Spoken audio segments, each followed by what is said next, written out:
చెప్పబడి ఉంది కాబట్టి అక్కడ అయం ముహూర్త సుముహూర్త విధానంగానే చక్కగా సుముహూర్తం సావధానంగా యజ్ఞోపవేత ధారణ అయ్యవారికి మామగారు చేత చేయిస్తున్నారు. అదిగో యజ్ఞోపవేతం పరమాతు ఆయుష్యమగళ్యం వ్రతముంచ శుభ్రం యజ్ఞోపవేతం బలమస్తు తేజ. యజ్ఞోపవేతము అంటే మరి బ్రాహ్మణ క్షత్రియ వైశ్య శూద్రాది వాళ్ళలో ప్రత్యేకంగా బ్రాహ్మణులకి క్షత్రియులకి వైశ్యులకి ఈ యొక్క యజ్ఞోపవేతం అనేటటువంటిది ఉంటుంది. ఇలా యజ్ఞోపవేతంలో తండ్రి గారు మరి విద్యను అభ్యసించడానికి బ్రాహ్మణికి చక్కగా ఉపనయన సత్కారం చేసి విద్యను అభ్యసించమని చెప్తారు.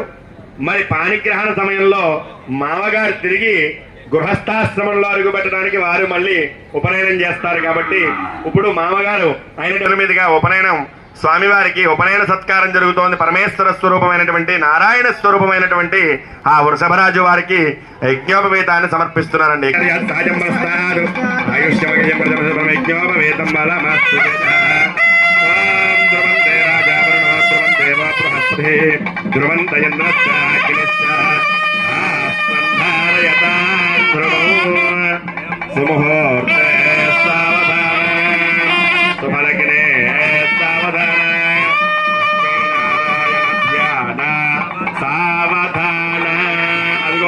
సుముహూర్తం కూడా అయ్యింది. చక్కగా ఆ యొక్క యజ్ఞోపవీతానికి సుముహూర్తం చేసుకున్నాము.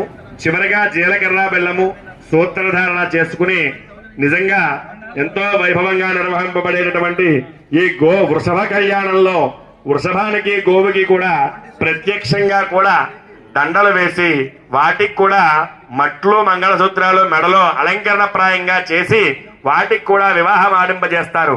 అయితే గ్రామాల్లో ప్రత్యేకంగా ఎప్పుడెప్పుడు వృషభ కళ్యాణాలు చేస్తారయ్యా అంటే గ్రామంలో కరువు కాటంకాలు సంభవించినప్పుడు, దేవీ దేవత ఆలయాలు ప్రతిష్ఠింపినప్పుడు, గ్రామ దేవతను ప్రతిష్ఠించినప్పుడు, గ్రామంలో నడిబొడ్డున పరమేశ్వరుడి యొక్క స్వరూపమైనటువంటి శీతలాంబాదేవిని అంటే బొడ్రాయి అంటారు కదా మీరు, ఆ నాభిశీల ప్రతిష్టాపన కార్యక్రమంలోనూ ఈ వృషభ కళ్యాణాన్ని చేసి గోవునేమో జన్ని ఆవు కింద ఆవునేమో జన్ని ఆవు కింద వృషభము అంటే ఎద్దునేమో ఊళ్ళో ఆంబోతి కింద అచ్చు వేసి వదిలేస్తారండి. అది అసలు వృషభ కళ్యాణం. అయితే ప్రత్యేకంగా మన గోశాల అభివృద్ధి కొరకు వృషభాల యొక్క సంఖ్యతో పాటుగా ఆవుల యొక్క సంఖ్య సంతానాన్ని వృద్ధి చేసుకుంటూ వాటి కుటుంబాన్ని పెంపొందింపజేసుకోవడానికి ఇక్కడ మన శృంగేరి జగద్గురువుల యొక్క అనుగ్రహంతో ఇక్కడ పరమేశ్వరుడు యొక్క కరచరణాలతోటి వారి యొక్క అనుగ్రహాలతోటి మరి మనం ఇక్కడ గోశాల నిర్వహణ చేస్తున్నాం. మనం